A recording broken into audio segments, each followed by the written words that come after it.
Come in.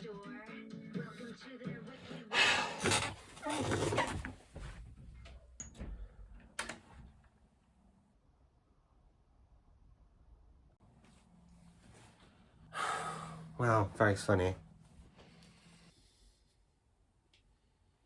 Escucha las palabras de las brujas, los secretos escondidos en la noche. Los antiguos dioses invocamos ahora la obra de la magia oculta. Escucha las palabras de las brujas, los secretos escondidos en la noche. Los antiguos dioses invocamos ahora la obra de la magia oculta. It's happening.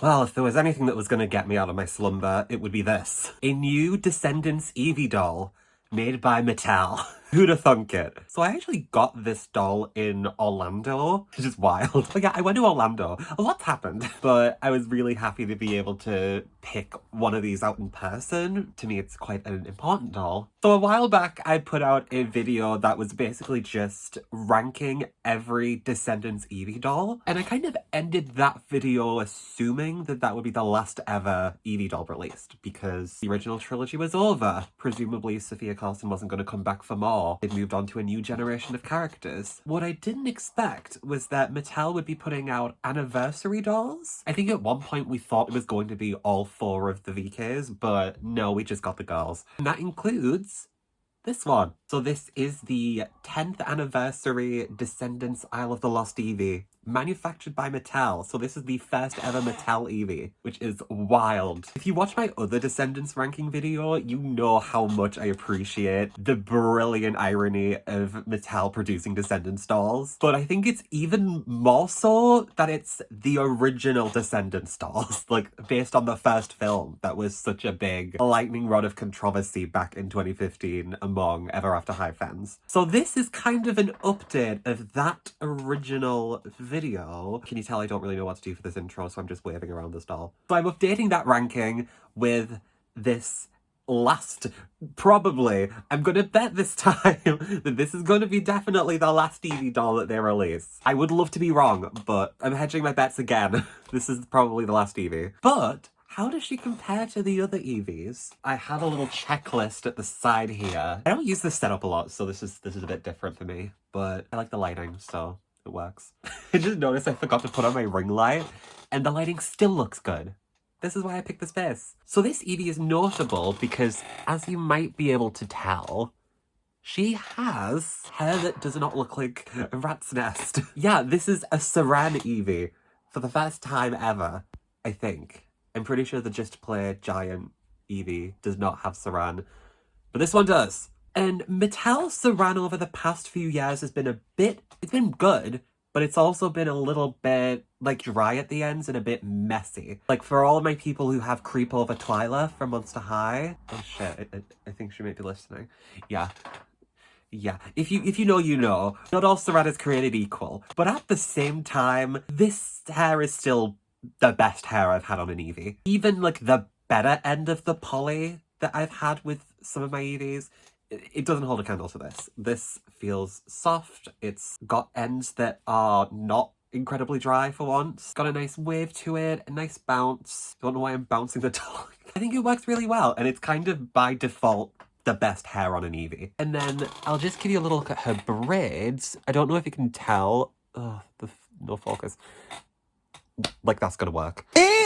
One of her braids is bigger than the other, and also this rubber band is kind of a bit loose, but it came like that. But overall, I think the hair is pretty well executed. I'm also really liking her head sculpt in her screening. I think it looks really nice. The stock photos, I was a little bit unsure. Like, the Evie doll looked fine there, but I was a little bit like, I don't know if this is exactly what I was looking for. I can confirm that the IRL version is a lot nicer.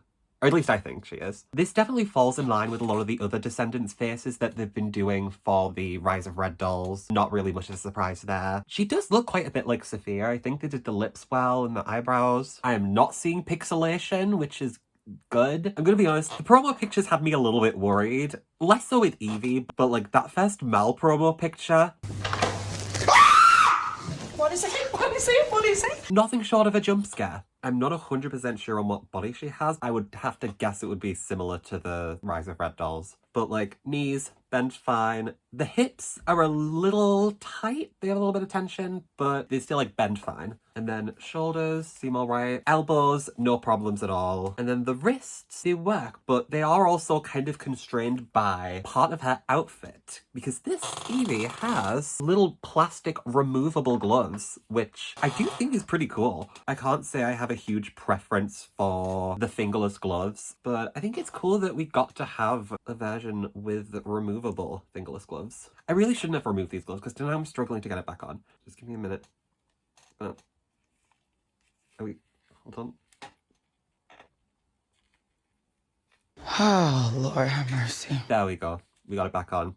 Crisis averted. But I may as well get on to the rest of the outfit now. I'll start off with the colour because immediately I look at this outfit and I see, oh, they've gone straight for movie reference images. They're not going for the kind of brighter colour palette that the Hasbro signature doll had. This top is obviously a lot closer to like the darker navy, another telltale sign of the tights. The Hasbro tights are like bright white. I also think the skirt might be darker, or at least the print is less saturated. The only really bright saturated part of her outfit is this, these sleeves, which we're going to get onto a little bit later. She has this sewn belt piece, very similar to what the Hasbro one does, only this one's only connected to the stitching at the back, so it does move up and down a little bit. The sleeves are a little less billowy. This collar is made of these flaps of fabric rather than being a plastic piece. I do like that plastic piece that comes with the signature Evie from obviously the Hasbro one, because these kind of studs here that are printed onto this outfit are part of the sculpted piece with that doll. But overall, I'm pretty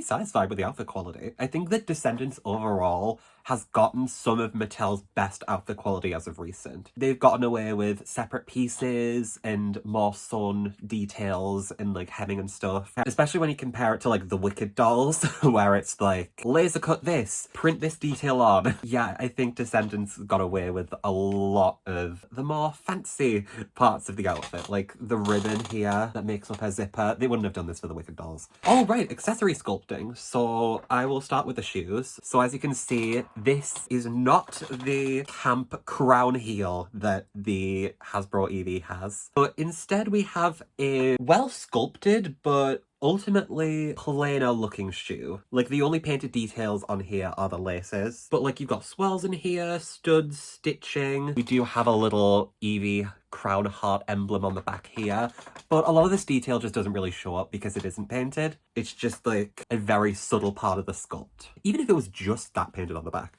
I would be impressed. She doesn't come with a great deal of accessories, but she does have her necklace. Obviously this is an Evie staple. They put it on her Hasbro dolls about like a dozen times. This is a different sculpt to the Hasbro one, of course. It's a little bit more of a subtle, smaller gem. It is nice, though I do like the Hasbro version because it does have the gem having a little bit of a translucent, slightly iridescent look to it, whereas this one, they've just painted the red. But it's not a deal breaker. Her other accessory is her magic mirror. The Hasbro magic mirror was a bit bigger and it opened up because each of the early Descendants dolls had like an accessory you could open up and it would have a little sticker in. But this one's definitely more intended as a play piece for Evie, so she can hold it in her hands like this. Now I do have a criticism with this magic mirror piece. This shiny mirror foil, which is nice, has the habit of falling out, and I've kind of stuck it down a bit with my finger, so it's staying in at the moment,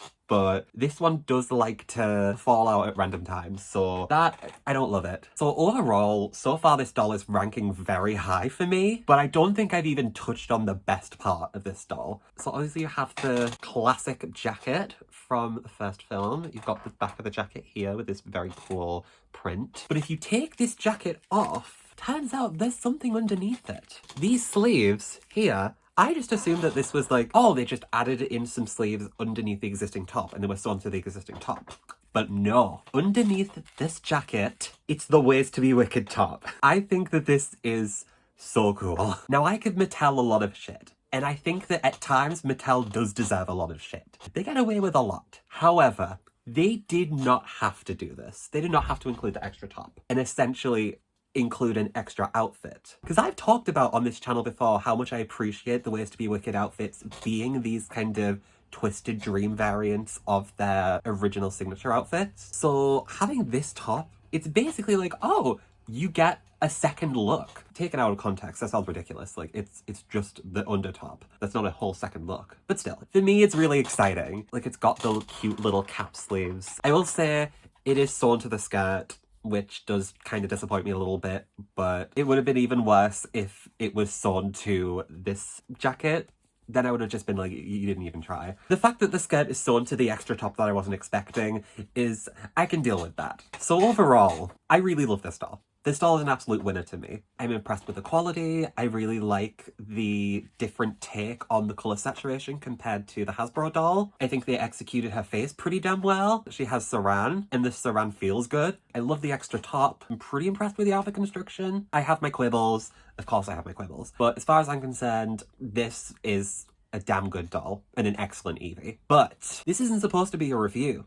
This is supposed to be a ranking update. So, where would I rank her? I would say she was on a similar level to the original signature Evie, but I do think that her hair quality is obviously better, and I think that the extra top does add some points. So I would probably rank that above her. The D3 Evie has better hair than the D1 Evie, but her outfit construction is relatively underwhelming, so I would say this one goes above that as well. Honestly, the only doll that I think is above her is the giant Evie. And I don't have her yet. So for now, I am going to put this doll as the second best Evie ever and the first best normal-sized Evie ever. And that is my official ranking. Maybe one day I will get that giant Evie and I'll be like, oh, she's actually not as good in person, and this one ends up winning out.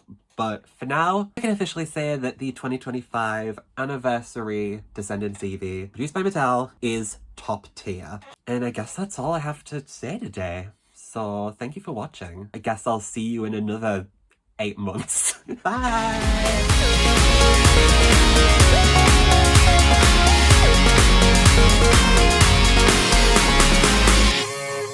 The only real problem with this Evie having saran is that now it makes me sad that my other Evies don't have it, and that instead they have various levels of mediocre to unpleasant polypropylene. You know, I said this in the last Evie ranking, but will this be the time where I finally learn to reroute? Anything could happen.